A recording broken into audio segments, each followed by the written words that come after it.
everybody, and welcome back to this week's episode of Just My Opinion. I'm so excited to be back here with you all for episode 4. We have a lot to get into this week. I'm excited for you guys that are back. If you're new, this is a live interactive show. I want you guys here. I want you asking questions.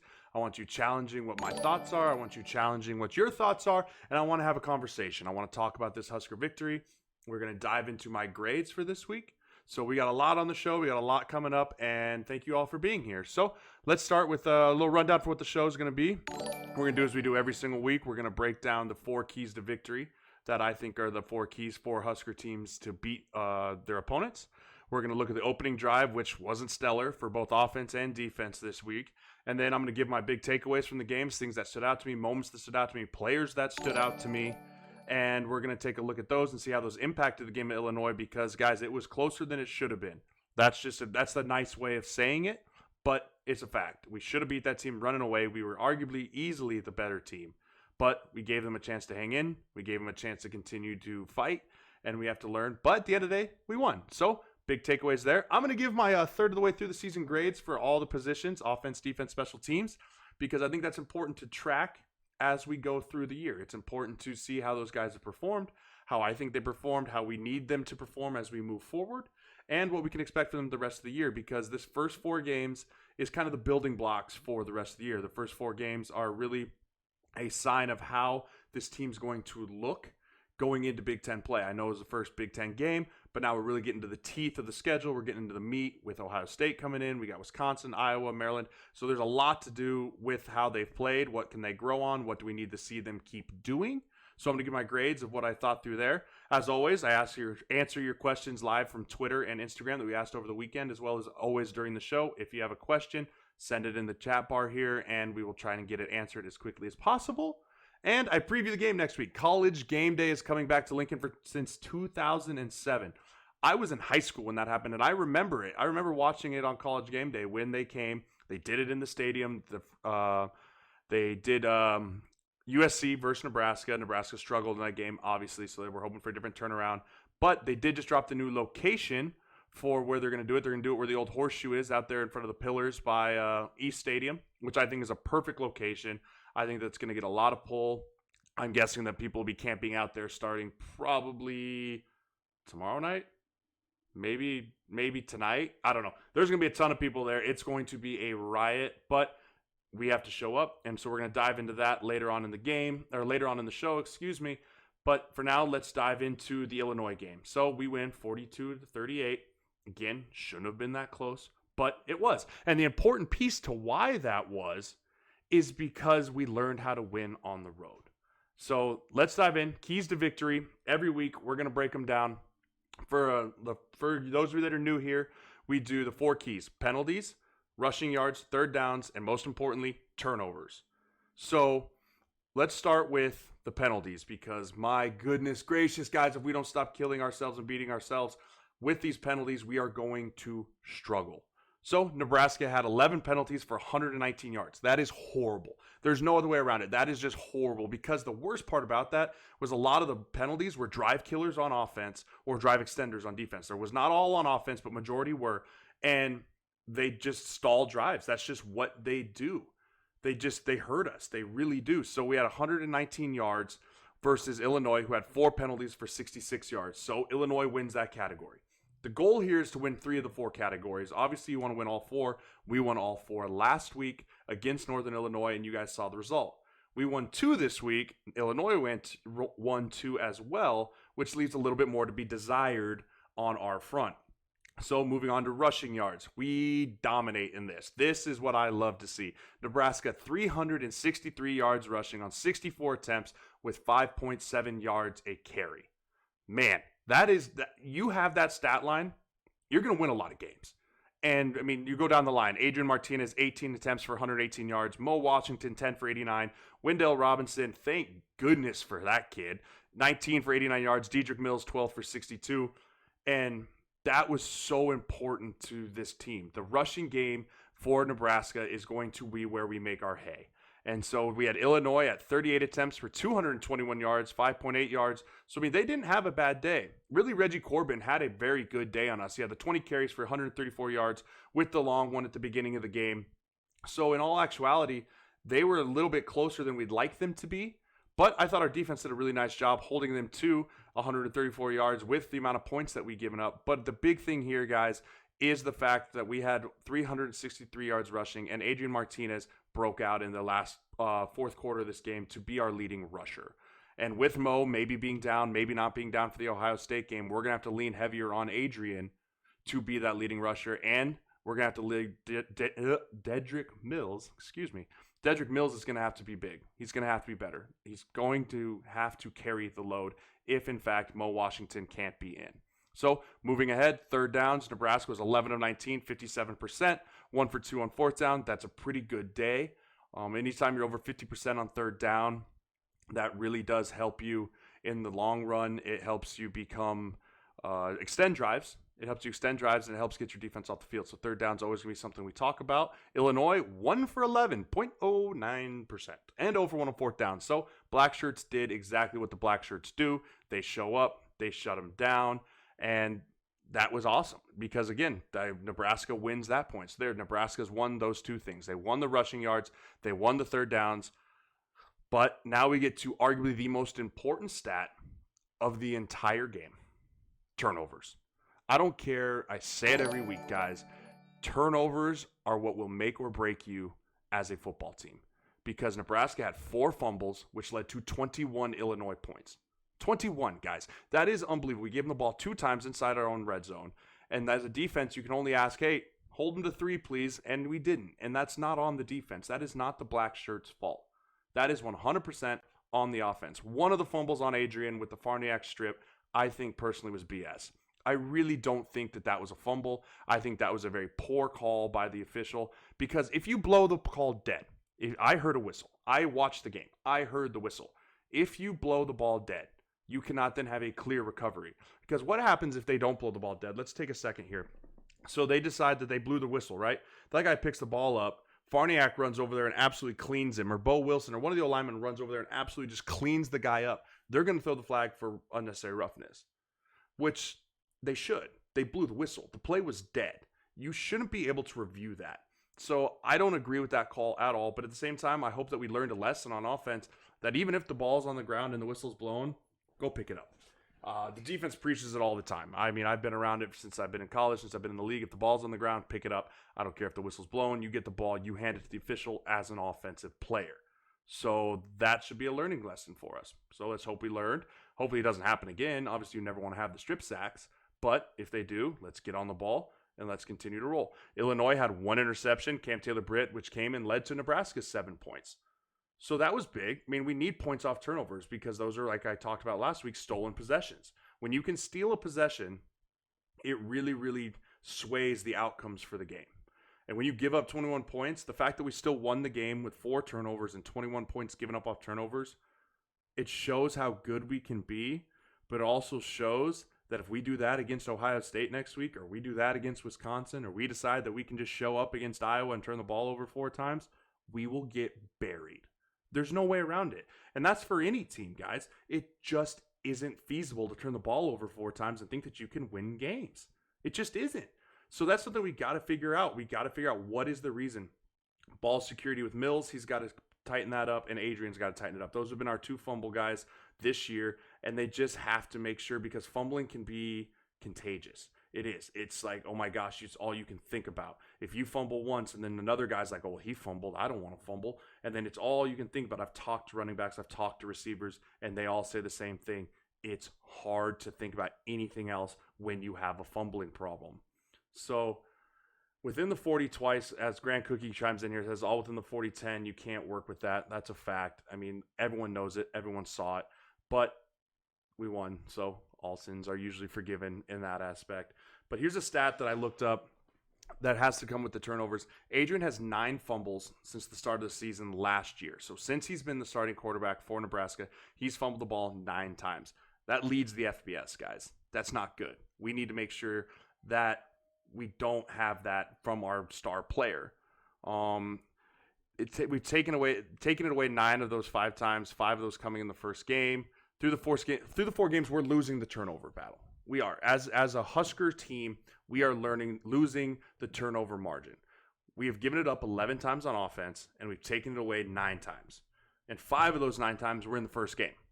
So, I mean, take it what you will. Southern Alabama, nothing against that. Decent football team. But we need to be able to take the ball away a little bit more and have those stolen possessions. But more importantly, we got to hold on to it. 11 turnovers in 4 games is not a good pace to be on. That's not a good pace to be on for this team. So those were kind of the overview of the keys. Is we won 2 out of the 4. So again, you want to win majority of the times 3 out of the 4 the keys to victory. But when you lose the 2 most important ones, in my opinion, penalties and turnovers, you're going to likely be 50% of win or lose the game, which at the end of the game, we were about 50% of them going down and driving and scoring, or them going down and scoring at the end. But guys, we won because we turned the corner. We were 0-6 on the road. People were asking me all the time, dude, why are you so jacked about a win against Illinois? And I was like, what do you mean? We haven't won in a road game since Mike Riley. So the fact that we were able to come in here, win on the road, shows the growth of this football team. People can be upset. People can be mad that we didn't win the way we should be. That's fine. We were able to handle adversity when adversity hit, and we were able to respond the appropriate way. How many times last year would we have won that game? I want to say 0, because we didn't know how to do it. I talk about it every week. We have to learn how to win, and that was a step of learning how to win on the road. Winning on the road is hard. It is just tough. Regardless if it's in front of 90,000 at the Horseshoe, or there was probably 30, 40, 50,000 in Illinois. Regardless, you're not in your normal place. You don't have the fan base support that you usually have. And when stuff starts going wrong, it can snowball in a hurry. I've been a part of it. I've been there. I've been where it goes badly quickly and you just can't stop the bleeding. Nebraska was able to stop the bleeding, stop their own errors, and overcome and get a victory. But it's more importantly that this is the first time that Adrian did it. Guys, he's going to be our franchise quarterback. I say franchise. He's there for 3 more years. He's going to be there for 3 more years. He needs to learn how to do these things. And he showed up when it mattered most. That's all that really came down to it. He showed up when it mattered most. He put the team on his back when Mo Washington went out, because without Mo, our offense was pretty stagnant early on. But we were able to, with Adrian putting the team on his back, come down, get the adversity, power through it, and come out with a victory. And it just shows that this team fights. And that's all you heard out of camp. As you were coming out of camp, what'd you hear? Man, the fight of this team, the heart of this team, the soul of this team. And that's really what it came down to on Saturday night. It wasn't pretty, it wasn't glorious, but it was because we were the grittier team for the 60 minutes. And that's what it came down to, guys. And so that's what I was really excited to see over those keys to victory. So let's then move into what we do next every week, is the drives. So defense comes up first, and we don't really need to talk a ton about it because we all saw it. First down, they run a read option, we stuff it, +4, fine. Now the second one. God, this was a bigger play to the game than people think. So obviously it was the right side touchdown, but it was the formation I want to talk about, which is why it was really hard for us later on in the game. So they came out and was a 3-by-1 formation. They knew that the front of our defense, our front 7, is very, very stout. They knew that they weren't going to make a ton of hay if they tried to just keep jamming it into the front 7. So what'd they do? From play 2, they spread us out, guys. They took a 3-by-1 receiver set. They took their receivers, put them out as far as they could over by the numbers on one side. They took the single receiver, put them over by the numbers on the other side, and then we had a 5-man box. And we sent our safety off the edge. We sent them there on a blitz, because that's the right call, into the boundary. We're like, okay, let's play numbers games here. That makes our linebackers cover a lot of space. If we can get some pressure with our safety, we can then make him have to make a quick decision with the ball. Problem being that when Dismuke came off the side, he made the cardinal sin of being a blitzer, and he lost contain. He comes up, he takes 2 steps too far up the field, they come right underneath him, and the rest is history. He's gone. This is a bigger play than just that, because they came back to that formation time and time again, and they got some really good positive plays out of that formation. So we have to clean that up. We have to make sure, because Ohio State, I promise you, is going to see that and see, how can we expose them again out of that formation? How do we put their linebackers and their receivers or safeties that like to run and gun and really shoot their guns downhill? How do we make them in space tackle our backs? Because we had some problems when we came in space and when we had the containment issues. Hazen comes in here and says, we'll take a bigger risk till we find a kicker. I'm getting right to that point on offense. So we pop right back up on offense, right? We come down, we get Mo has a nice run. We get a nice drop back to Spielman, throw a little bit high. And I think the reason Adrian's throwing high, guys, is the snaps reared its ugly head again. They did. The snaps were back. I hate to see it. Jurgens struggled again with the snaps, and I don't know what it is. I was trying to watch it. I can't tell if it's how he's holding the ball or not. But Adrian on those first few plays, and even really the last play of the game, the snaps were high. And so we got to figure that out. We got to get that fixed. But he had a nice drop back pass to Spielman. And like you could tell Scott was trying to get Adrian comfortable in the pocket.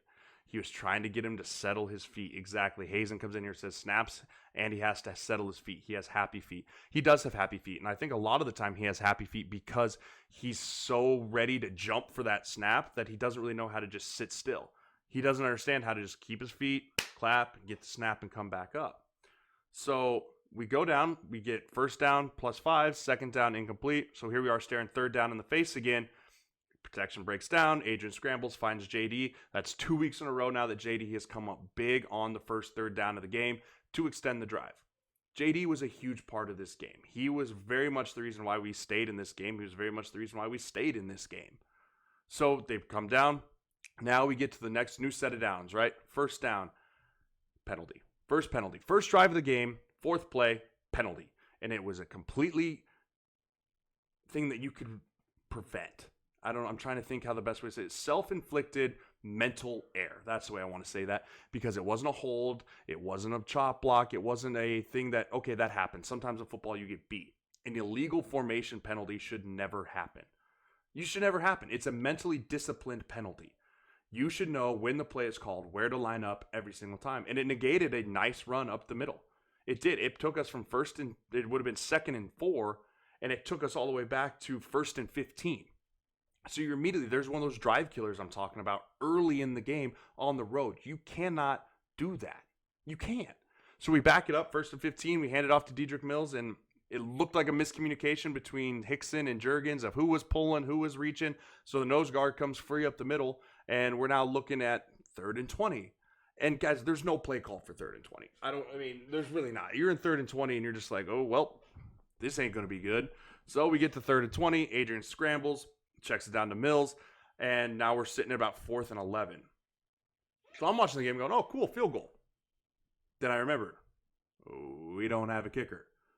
I don't know what's wrong with Bear Picketing, guys. Someone asked me on Twitter, like, when will our kicker be back? I have no idea. I have no clue what's wrong with him, but we need him. We need him back ASAP, because those points, those hidden points, that 3 points that we couldn't get because we didn't convert on the 4th down, obviously. Adrian had to scramble. He ends up getting a sack.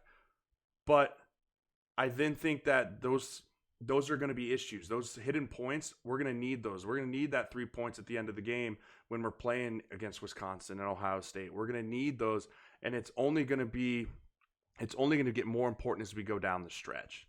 So not having a kicker there and having to go for it on 4th down on your own 29, that's a problem. But the biggest problem is we shouldn't even had to be kicking. It should have been 2nd and 6 without the illegal formation penalty. So Nebraska, he chimes in here, says, definitely a mental thing with Martinez at this point. I'm thinking he gets more comfortable as the year goes on. He's mature, but still only a freshman. He is a sophomore, but he's a true sophomore. And we really need him to mature quickly. We don't have time to wait. He's had the 4 games. He's not quite a 16-game starter now because he missed a few games last year. But he is ready to take the leap. And I think we saw that in the 4th quarter. He now has to build off that.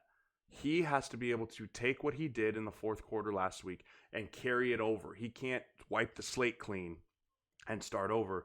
And Lucid, this is me, my thoughts on Adrian Martinez kind of leaving receivers out to drive over the middle. I thought he did have some bad high throws that got JD hit hard in the middle. But man, JD Spielman is an absolute warrior. I mean, that dude is an absolute warrior. That dude took hit after hit and still went up there and went to go get that ball. Adrian needs to bring the ball down a little bit. But, I mean, you run those over the middle routes, JD, he knows that you're going to get hit by those safeties. You just want to make sure the ball's not way up high so you're exposing your ribs and exposing your lower back. And I think that Adrian needs to settle down like we talked about earlier. Not as many happy feet. Put a strike in there and get those receivers down. But he needs some help, too. He needs some help of being able to get the ball out a little quicker than he was doing in this past game, because I think he has way more success getting the ball out fast than he were if he were to just sit back there and try and be Peyton Manning or try and be Tom Brady or a true pocket passer, because he's not. So overview on the first plays or first drives. Our defense gives up the 66-yard touchdown run, and we have 9 plays that comes out and 0 points on offense. Not how you want to start a game on the road. You want to start a game on the road fast. You want to get off to a fast start like we did against Colorado. That was a fast start. That was a good game. That was a good way to start. We did the opposite this game. We started slow this game, and we ended up finishing strong. I need us to put a full game together as a group. Start fast, finish fast. Put your foot on the pedal the whole game. Play a clean game. So I think that we very easy to let games like that slip away when they're like that at the beginning, but we didn't. And that was what mattered. That was what matters. We didn't let it happen. So let's jump to our key takeaways from this week's game. The defense continues to be special. And they're going to continue to be special because they have to be special. I mean, you're looking at it. They have 21 points off turnovers. And after one major explosive run, the defense, for the most part, shut them down. I mean, they pressured the quarterback all day. They played fast. There was fewer missed tackles. Still too many missed tackles, but there was fewer missed tackles. And that's allowed them to build momentum heading into this week's game. The snap issues are back. That's not what you ever want to see. But again, guys, Juergens is a young player. Adrian's a young player. And I know we keep saying they're young, but pretty soon here, they're not going to be young, and we're going to expect more out of them. I just don't know how you fix the snaps. I wish I did. I could go try and talk to them, but guess what? If you're a center and you're having snap issues, which I've been, and you have 19 different people saying, hey, do this, do that, do this, it just makes it worse. So we don't want to do that. Adrian Martinez is the good and the bad, but he's the guy. And I'm happy he's our guy. If you want to look at his stat lines, I have plenty of people calling for his head. He went 18 for 118 on the ground. Biggest ones in the fourth quarter with the 25-yard run on the drive to take the lead and the 44-yard run on the drive that ended up in the missed field goal. But we found out that when he's decisive with the football, that's when he is the best. What I mean by that is when he's running or when he's passing. When he's running, he's got to make sure he goes north-south, not east-west. That's when he gets himself into trouble. He gets himself into trouble when he is going east and west trying to outrun guys. I had someone on Twitter ask me, do you think it's because he put on weight that he seems a little slower this year? I don't think he is slower this year. He is bigger. He's put on some weight. I just think he's trying to think, I can round the defense. I can beat everyone to the edge like Mo Washington. Hate to break it to you, Adrian. You're not Mo Washington. You're not as fast as that guy. You need to be the big back that you are. Put your foot in the ground, get north and south, break a tackle instead of trying to run away from the guy. And I think that you're going to have a lot better off time. So, but I mean, at the end of the day, the dude had an unbelievable, career high stats game. 22 of 34, 327 yards passing is an amazing game for him. That's exactly what we need out of him. We need him to start faster, but that's how we need him to play in the stretch. He's a special player. Lucid, what do you think happened to Washington? I have no idea what happened to Washington. I think it was his ankle, the way it looked at it. I mean, the way he kind of sit and rolled is not exactly how you hope not for a running back. But the fact that he was able to come back and play on it even a little bit is promising. I mean, if he would have really hurt it and he would have really twisted it or pulled something in there, I don't think he would have been able to came back and play as good as he did even after that. Roar chimes in here and says he seems a bit more timid this year. Again, I don't know if it's timidness or the fact that he's just trying to do too much. I think that timidness can be confused with overanalyzing.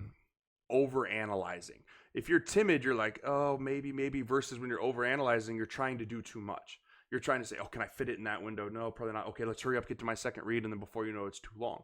I don't think he's timid. I still think he's the attacking player that we know him to be. I think he's trying to play like more than he's capable of at the moment. I think he needs to reel it back, and I think that he's going to be okay once he realizes he doesn't have to do it all himself. That being said, I think the offensive line actually did a really good job in the past game. There was a couple here and there, but I thought the O-tackles did a really nice job. Hymas and Farniak played probably their best games as Huskers, in my opinion. Besides the one sack fumble, that'll happen. But I thought in the run game and the pass game, those two guys are playing extremely good football. And that's important. I had a coach tell me one time, you cannot win championships without championship tackles. I think we have two junior guys that are going to be very good in the long run, but are also very good right now, and that they've gotten better each and every week.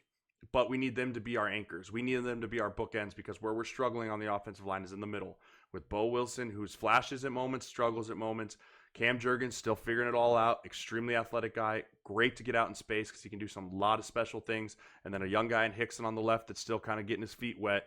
But with those two bookends, we can be all right because if we can put those pass rushers at bay and we can hold those guys off for a little bit longer, I think we're going to make Adrian even more comfortable in the pocket. We'll see less happy feet out of him, and we'll allow him to be more decisive with the football. Mo Washington needs to be healthy. That's another takeaway from the Ohio State game. For the Ohio State game, without him, our offense is going to sputter. It's going to struggle. The locker room tweeting thing kind of blew my mind a little bit, but I'm not in the locker room. I'm not Mo Washington. If Scott didn't have a problem with it, I don't have a problem with it. That's his program. It's a millennial thing to do, I guess. But we need him to be happy. And then my last takeaway is the emergence of the one and the only Wendell Robinson. How lucky are we that he's on our side, guys? How lucky are we that he is a Husker? Because at one point, Dedrick Mills was a little banged up and Mo Washington goes out. I didn't know where we turned. Missouri, who's a solid player, but he's not a game breaker. And then also, we have the freshman, Rimu, I think is how you say his name. But, the fact that that kid is an athlete to be able to play receiver and be able to play running back is a godsend for this offense because we need a guy like that. We need someone to be able to hand the ball off to 10, 15 times out of the backfield and also throw him the ball. Ramir, thank you so much. That was the freshman's name. So thank goodness for him. He finished with an amazing game. 89 yards, 1 touchdown on the ground, 8 receptions for 79 yards and 2 touchdowns. He's going to have to contribute a lot more if Mo Washington can't go. If Mo Washington can't go, he's going to have to carry the load, I think, over Dedrick Mills and over Missouri. The problem then becomes, if he becomes more of a running back type, who helps J.D. Spielman? Because right now, there's no help on the outside group for J.D. J.D. is the sole wide receiver for us right now. I feel like when we're throwing the ball, we're not throwing the ball to anyone else besides him. And if Wendell Robinson transfers from wide receiver to more of a running back role, we're going to need someone to come in emergence at wide receiver. Who's that going to be? That's a great question because I have no idea. Nebraska Husker chimes in. What do you think about Jurgens? Do you see the same potential we've all hearing from the staff? Yes, the potential is there, but potential is only as good as what you make of it. And so he needs to go out there and make himself invaluable to this team. He needs to make it so that they can't pull him. They can't say, okay, well, maybe we can put the young Farniak kid in and figure these snaps out. If he can figure the snaps out, he will be one of the better centers in the Big Ten, in my opinion. Drew Willis comes in. I feel like Adrian's a better player when he has to play fast and doesn't have time to think about the game. He seems to be more ready to run and do what we saw last year when he isn't thinking so much. You nailed it. That's exactly what I said. You nailed it. And people see that. And I wonder a little bit where our tempo's gone, because sometimes I feel like the tempo of this offense is kind of disappearing at times. I'm not sure why that is, because we make our hay when we're on our tempo. That's when you can see it, and I think it's because we're very used to going tempo after big plays and like getting drives started, but we're struggling early on in drives on first and second down at times, so we can't get to our tempo, because I don't think we want to start with tempo because we're scared of our offense going 3 and out right now, which is a valid fear. If our offense goes out there and going, okay, we're going to go as fast as we can because we're going to play with tempo, and we go 3 and out, it puts our defense right back out there. So I think Scott's trying to slow play the tempo a little bit until the offense gets in the rhythm. Then he hits them with tempo. So I don't think that our tempo's gone. I don't think that it's where it needs to be. But I think Scott has a reason for not using the tempo, because we can't keep our defense out there for that long. We got to make sure that our defense gets good rest, and doing that is by getting first downs, getting and controlling the clock. Lucid comes there, says, obvious, only 3 games in the season, but I want to get your thoughts on what the team will look like next year. We'll be losing our starting D-line, but we retain basically all our offense. That is something that I've started to think about, is who is the up-and-comers on our defense. The answer is I don't know. You got Garrett Nelson, who's going to be a young guy. You got Ferguson, who is leaving. I think he's leaving now. But the nice thing is all our linebacker cores are back. JoJo's only a junior. Honus is a junior. Cam, oh my gosh, 31. Why am I drawing a blank on his name? He's just a junior, so we really only use Mo Berry on that linebacking core. But up front is where we're going to really have to find guys to replace. Colin Miller, thank you so much. Can't believe I was just raving about him, the guy he's converted safety. So having those guys come back will be big. But it's going to be the front four that's hard to replace. Darian's little brother, Damian Daniels, he's going to have to step up. And we're really going to just have to see if we can recruit some guys and develop some guys that can be those next Carlos, the Davis brothers. So I think that's going to be really important for the development this year to learn from these seniors and see how these seniors are playing, that the young guys have to learn and develop. And Sullivan's going to be a stud on the D2, Hazen. You're right. The defense is going to be awesome with Sullivan back there. But as long as they play with this energy, I don't really think it matters to an extent who we put out there, because they're just going to keep adapting to the energy and the fire that this defense is playing with. So let's jump to some of your questions that I got on Twitter this week. During the game, I asked, let's think of some questions. Let's think of some things that we want to talk about. And one thing that kept coming up was, how do we address the penalties and turnovers in a week? Brian asked. And the big thing is you can't address them more, because it kind of comes along the same things. Is the more you talk about something, the more people are worried about it. You address the turnovers and the penalties by practicing good habits during the week. So obviously the game is so much faster than practice. In practice, especially for a guy like Adrian, who is going to know he's wearing the green jersey, he ain't going to get hit. It's really important for him to develop good habits in practice. If he's running the ball and he's going to run out of bounds, practice tucking it, practice putting it away and dipping your shoulder, even though you know that linebackers are going to run by and just tap you on the butt. It's important for you to practice that habit. If you feel yourself getting caught in the pocket and scramble, don't hold the ball out here. Tuck it in. If you're a running back and you know they're not going to drive you to the ground, make sure you're 2 hands through contact. Whatever they're teaching for their ball security, those are how you do that in practice, because those are the fundamentals that then carry over to the game. Because when live bullets are flying, you fall back on your fundamentals. You don't rise to the occasion. You don't do something out of the ordinary. Your body will convert to what is natural. And it only becomes natural if you do it over and over and over again during the week. So during the week, concentrate on keeping it high and tight. Concentrate on really looking the ball in as a receiver, putting it away. And on defense, let's worry about taking it away. And then penalties too, you just have to play clean. There's going to be holdings. There's going to be pass interferences. Those are all judgment calls. You can't control the judgment calls all the time. But you can control the illegal formations, the false starts, the encroachments. Those are all things that you can control as a player that you do during the week by developing good habits as well, listening, focusing, and discipline, especially when you're tired. When you're tired is when those things go out the window. So I think between those two things, the fundamentals for that, of game or ball security, and then just game time discipline, will be a good way for them during the week to be able to do that.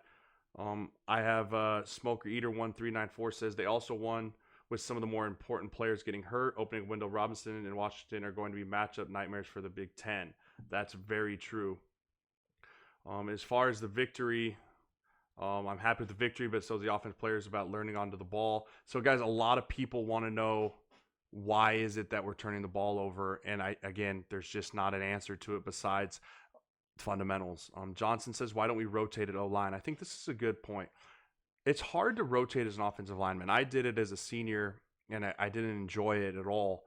But I think the big thing is why we don't rotate an offensive line is because we're still building depth. Our young guys need to learn how to play, and that's why these first 4 games, they're only getting them in for one time. Really kind of, it's going to hurt us in their development. You got guys like Bando who got meaningful time last minutes. We need him to develop. You got the young Farniak kid that needs to develop. You got Raider that needs to develop. So you got guys that need to develop, but you don't want to develop them in big games. That's not the time to do it. You develop them in the blowout games like you had against Northern Illinois, and you hope you have one of those against Southern Alabama and maybe even against CU, who I still think is poop. But those are the problems why we don't rotate at O-line, because you can't get a guy in O-line, get him rotated, and get him going in big games, because that's just asking for disaster.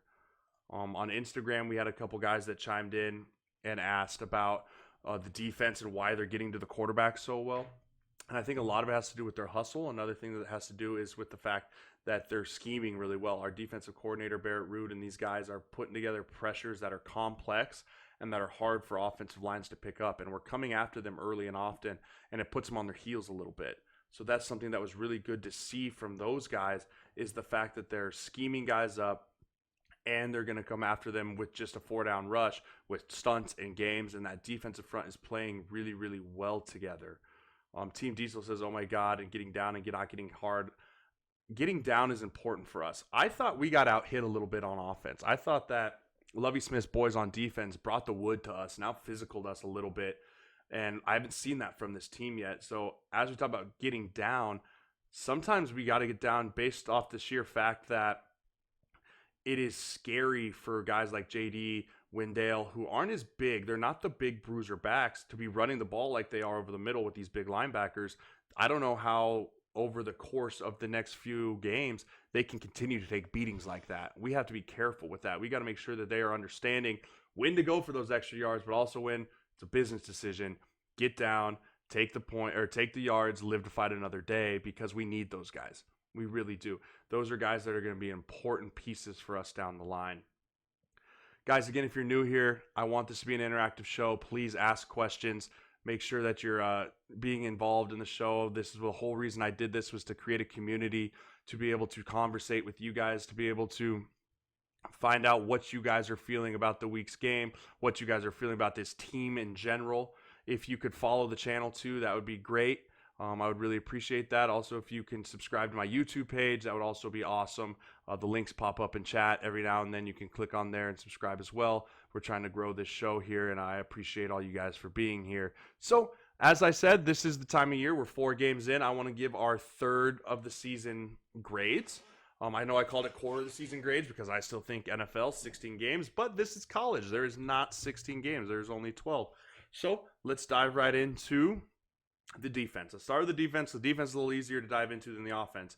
I got the defensive line as an A. I think the Huskers front seven for the Black Shirts been very, very good through the first 4 games. They've only averaged out loud of 3 yards per carry on rushes and only given up 467 yards on the ground. So that's really good. That's a big plus for this defense. I think that that's going to continue to help them go long ways. They're led by their captain, Darian Daniels, and they got guys that are just going to continue to get better as the year progresses, and they're bullies. I would say our defensive line are bullies. That being said, they take the fight to these O-linemen, and they don't take any crap from anyone, which is awesome to see. That's what you want out of your D-line. You want to make sure that these D-linemen are fighting these guys every single play, and it doesn't matter if it's the Davis brothers, it doesn't matter if it's Stilley, if it's the Daniels brothers. These dudes are just continuing to go in there, and it's just D-line by committee. So I give them an A because I really think that they are our heart and soul of our defense. They got 12 sacks right now. They got 4.5 by the Davis brothers. So they're getting to the quarterback, which is something that I was worried about as the start of the year. I was a little worried about our sack total, but 12 sacks through 4 games, not stellar, but it's pretty damn good. So I'm excited about that. The linebacker group, A as well. This group is just going to continue, a continuation of our D-line. Our front 7, guys, is incredible. You look at Mo Berry, he's leading the team with the tackles at 33. Will Honas, 24. Colin Miller, 19. And JoJo was 17. I mean, JoJo missed the first half of that first game as well, so he could easily be up in the 20s. But this linebacking core is something special. It's something I haven't seen from Nebraska linebacking core since Levante, Compton, Sean Fisher, that kind of back in 2009 to 2012, where Levante, David, I mean, these guys can run and they make guys miss.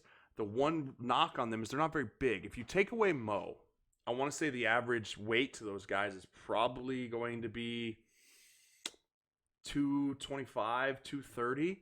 And I think that's great and all because they can run so much and we can do so much with blitzing and coverages. They can get to the quarterback. They worry me a little bit as we dive here into the deeper heart of the Big Ten with the Wisconsins and Ohio State coming to town. How are we going to hold up with the inside run games with the thumpers? If those linebackers, if those linemen get through the D-line and get a free run at a Will Honas type, is he going to be able to hit and disengage from a 330-pound mammoth coming downhill at him? I don't know. That's the question that's going to have to be answered for this linebacking core. But through 4 games of the year, they are black shirt linebackers. All of them are. JoJo got his black shirt today, I heard. Much deserved.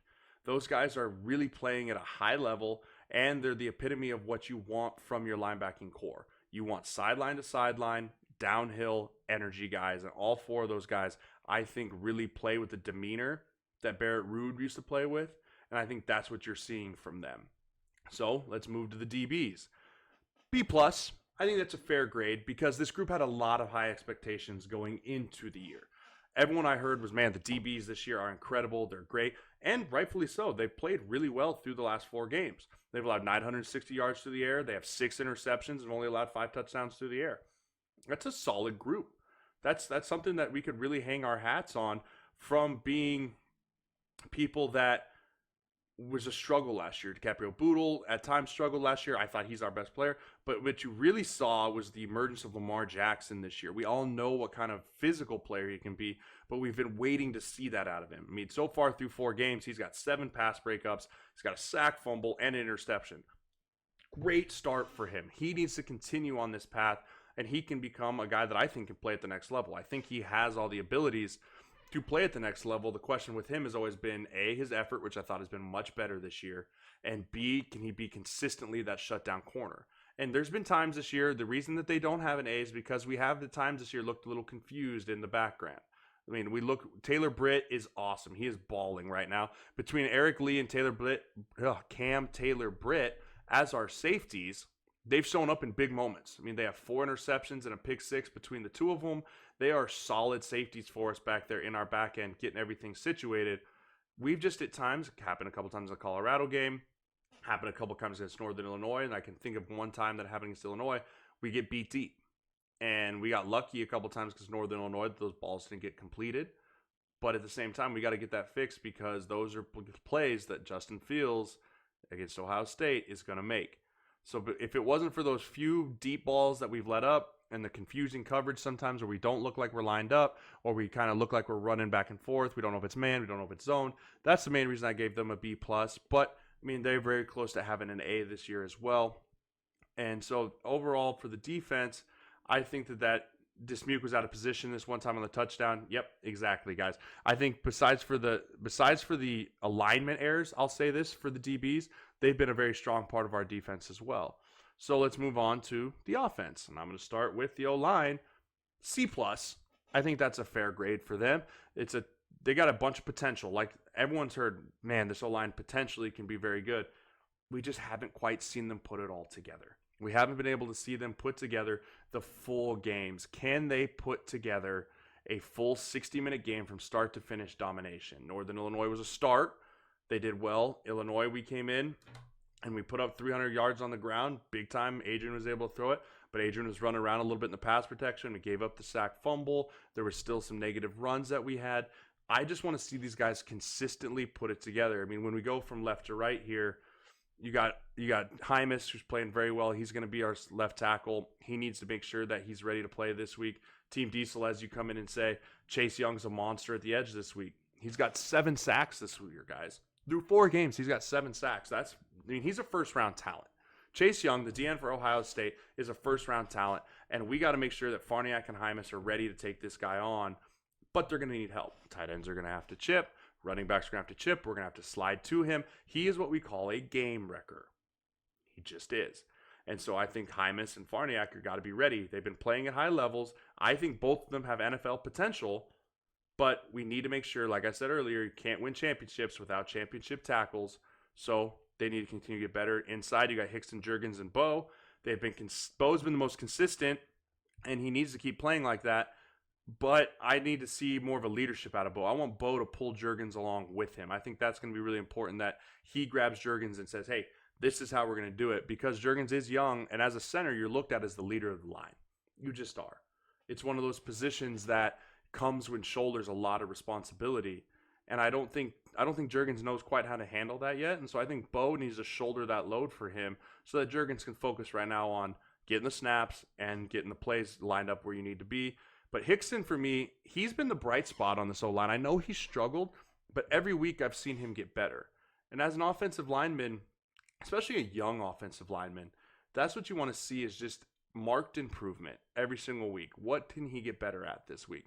I thought from game 1, he was on the ground a ton. And as an offensive lineman, you can't block anyone on the ground. As my old coach, Tony Sperano, used to always tell me, Sirles, you're on the ground too much. And so it's like, okay, get off the ground. You can't block anyone on the ground. So seeing him play more under control, get his footwork underneath him, I thought that his run game has really improved through the last 3 weeks since week 1. Now I want to see him continue to move with his pass game. Hit people with your hands, not your head. That's when he was getting himself in trouble. But I think Hickson's been a big bright spot for us on this offensive line. I think that he's going to be someone that is going to be a mainstay and a stable position for us there at the left guard. We're going to have to move through growing pains with him. I mean, he's going to be back, but growing pains are going to come with young offensive linemen, and we're seeing it through the high snaps with Juergens, and he's on the ground a lot, but he's so athletic, getting him out in space is important. So again, O-line, give him a C+. Now we get to the tight ends. B? I don't know. Tight ends is a hard position for me to grade.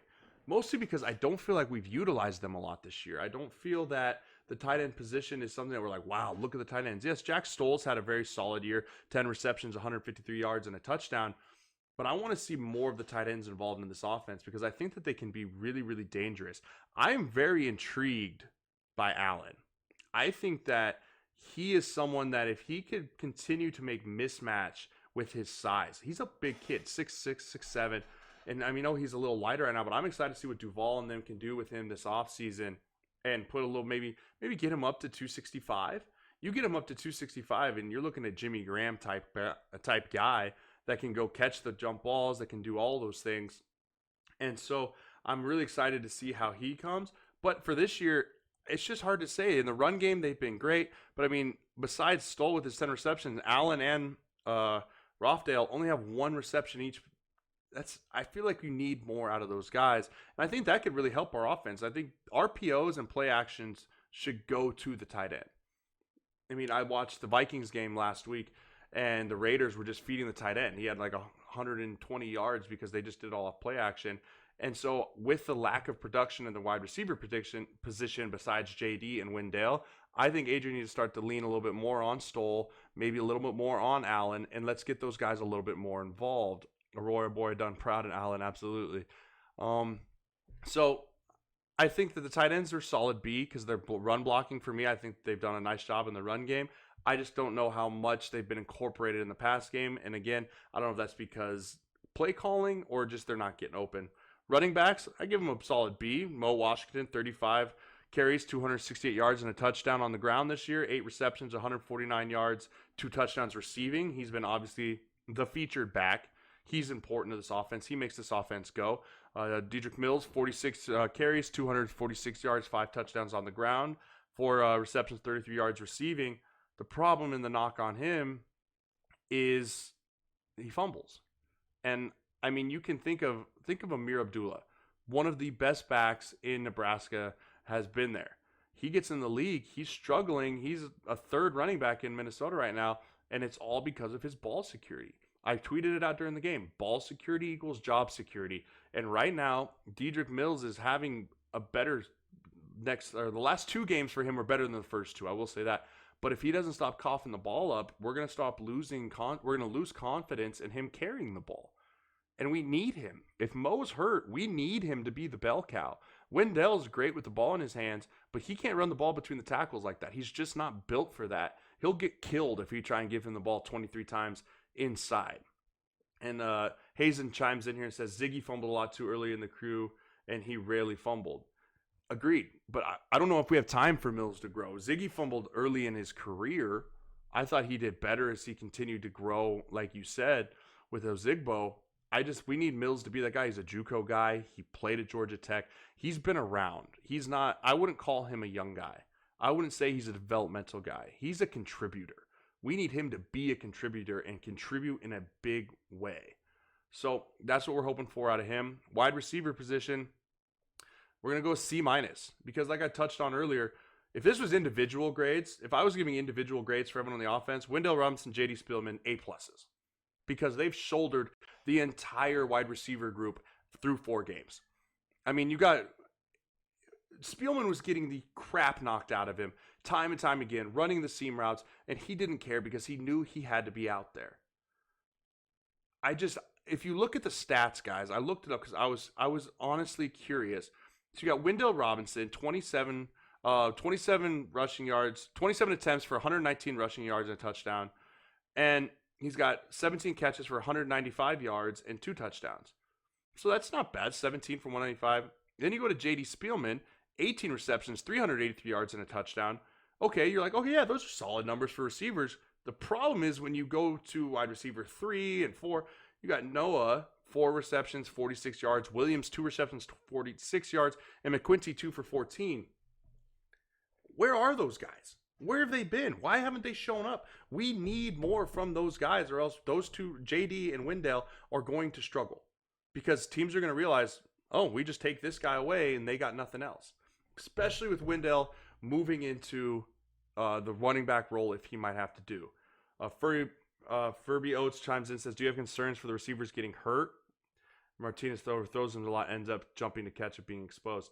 I'm not worried about them get hurt. I'm worried about them with their longevity of can they keep up the same pace and the minutes that they play, the plays that they play throughout the year if they keep getting hurt like that.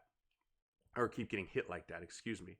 So, again, the C- grade I thought was actually kind of nice because as a group, they have underperformed. Individual-wise, they've performed pretty well.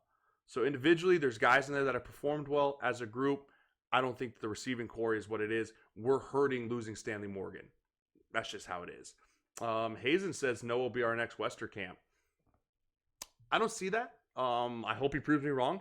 I've been very underimpressed by him. I just have. I don't think he's shown up when we need him to. That drop catch last week was important. That would have been a huge conversion right there before half. And he just isn't playing like the big body receiver I would like to see him play like. Just being honest, I think that is something that we need him to be because we need that in this offense. We need the big-bodied receiver. The little shifty guys are great, but without the big-body receiver, the screen game on the outside is pretty much dead right now. It hasn't brought any hay because we don't have that guy that can make the one guy miss or run through the arm tackle, the corner, and go the distance. So C- for the receivers. We moved to the quarterback position. I got a B. Adrian gets a B, and his numbers are great. If you look at just Adrian's numbers, he's great. And this is probably a little biased grade because I thought that he was going to be extra special this year. But as I look back on it, okay, the guy's a sophomore.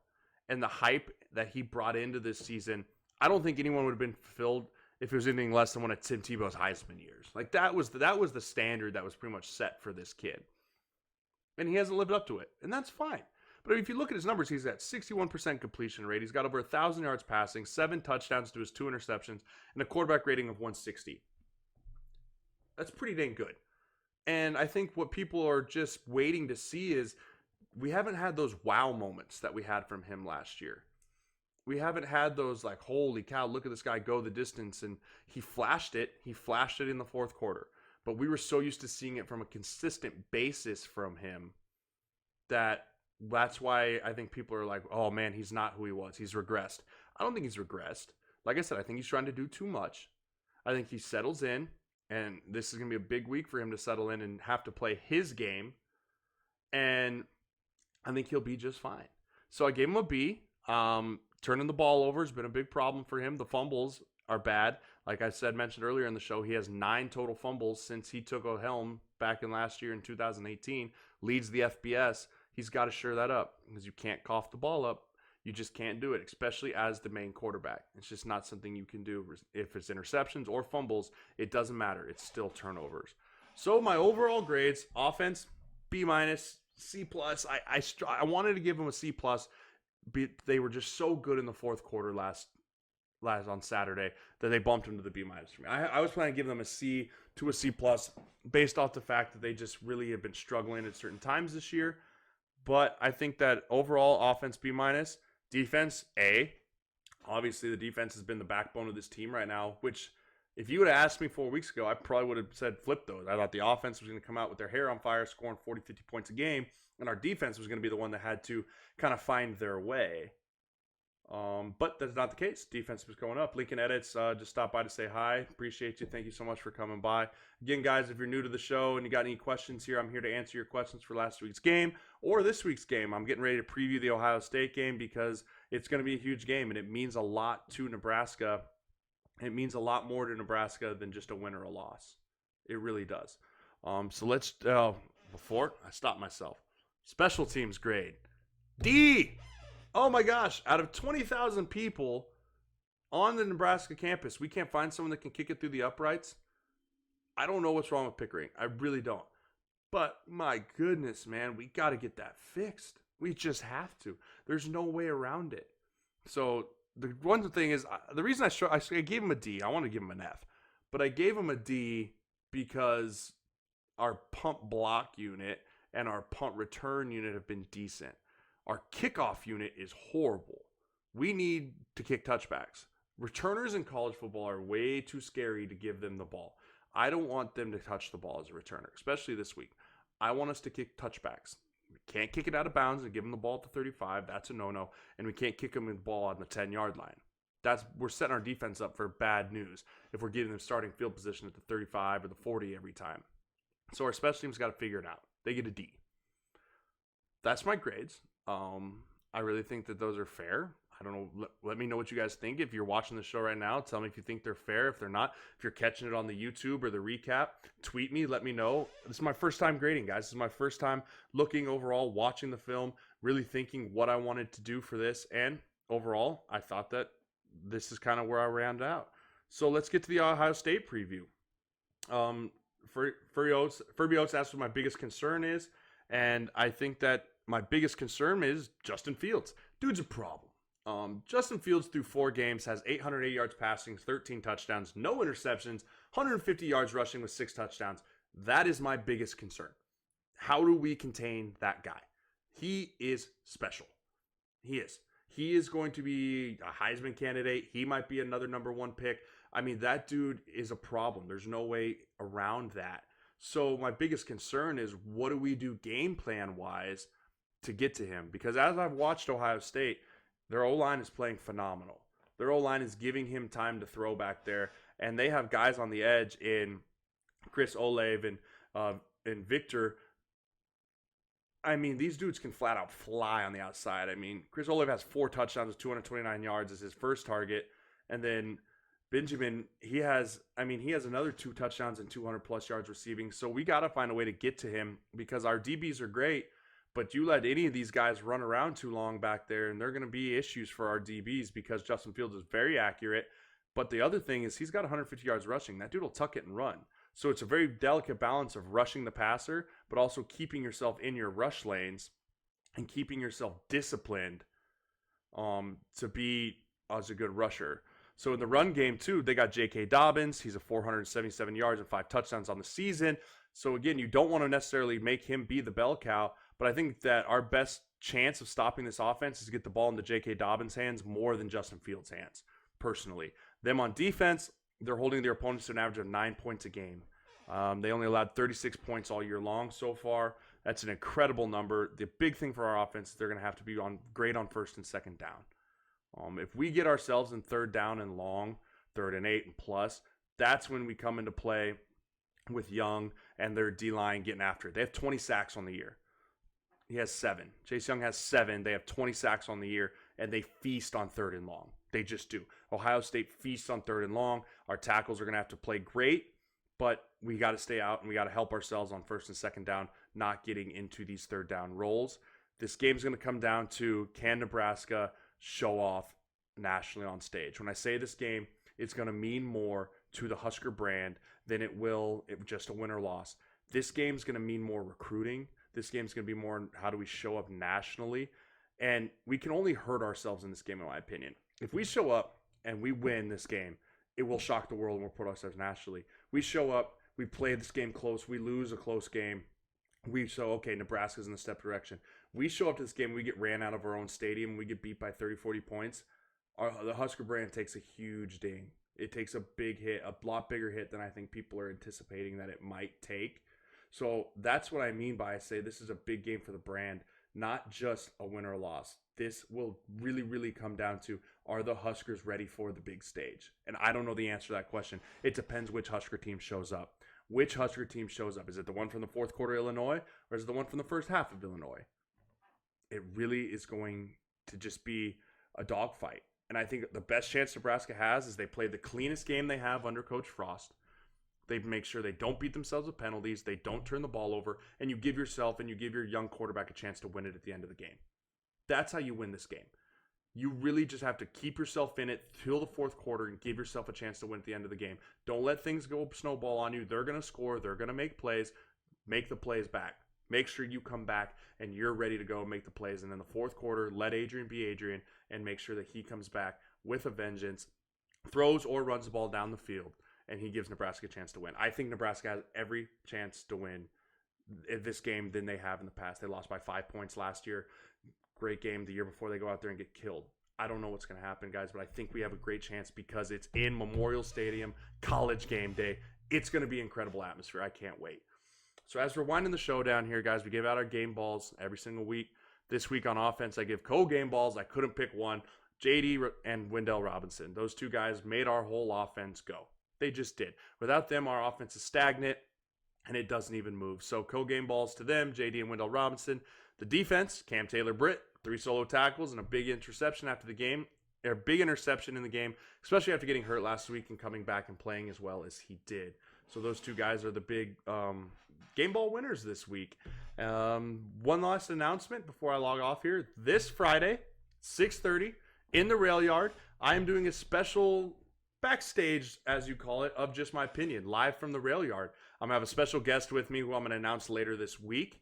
He's excited to come on the show. He's excited to be a part of it, so I'll have him with me. We're going to do a 30-minute show, 6:30 to 7, in the Rail Yard. We're going to be giving out some T-shirts, some water bottles, some stuff from Hail Varsity. I want you guys to come down and interact live. I know this is a live show, but I want to answer questions for you guys down there. We'll preview the Ohio State game. We'll just really feel the energy and the hype. So be there, 6:30 in the Rail Yard this Friday for a special backstage edition of Just My Opinion. Thank you guys for being here. If you guys just showed up or you missed on the show will be up on YouTube. My YouTube channel is here in the chat. You can follow all there. You can follow here on Twitch. If you have a Twitch Prime sub available, meaning if you have a subscription, if you have Amazon Prime, it's free.